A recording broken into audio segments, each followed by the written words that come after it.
There's lots to like about this engine, and it makes a fine match for the athletically inclined Stelvio.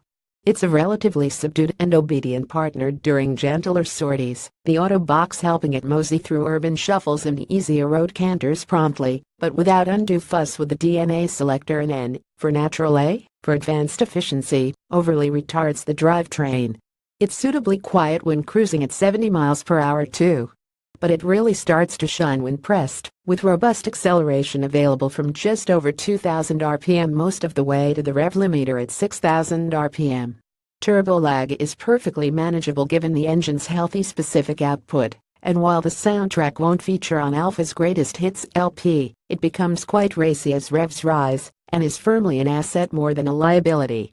With DNA and D, for dynamic, the engine's full repertoire is unlocked. Throttle response improves and the gear shifts become enjoyably brisk, giving a nice little thump on the way up that's more often seen in cars with a sleeker silhouette. Likewise, hold the left paddle and a ZF trips through downshifts sequentially, hold the right paddle, and it upshifts then slips back into auto, or pull both to find neutral for a neighborly blip of the throttle. Combined with the steering wheel mounted starter button, these features heighten the sensation that this high-riding 5-door is more game than most.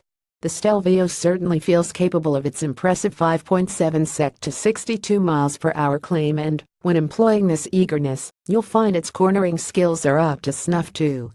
Roll is well contained, grip is strong at both ends, and there's a sweetness to the car's mid-bend attitude that speaks of both its 50-50 weight distribution and keen, aluminum-clubbed curb weight of 1,660 kilograms. The steering is very quick for this class, and is more apt here than in lesser-powered Stelvios, but feel is limited, and the weighting, which never quite reaches what you'd call heavy, doesn't seem especially natural or progressive. As with the steering setup, the Stelvio's front double wishbone and rear multi-link suspension architecture is inherited from the Giulia, but the taller car's different springs and dampers can't muster the saloon's ride quality. While never harsh, it can even get a little busy across smooth-looking surfaces, and the rippled back roads of our test route unearthed a reactiveness that had us trimming our speed at times. The brakes are strong, but employ an electromechanical actuator, and the resulting pedal feel takes some getting used to.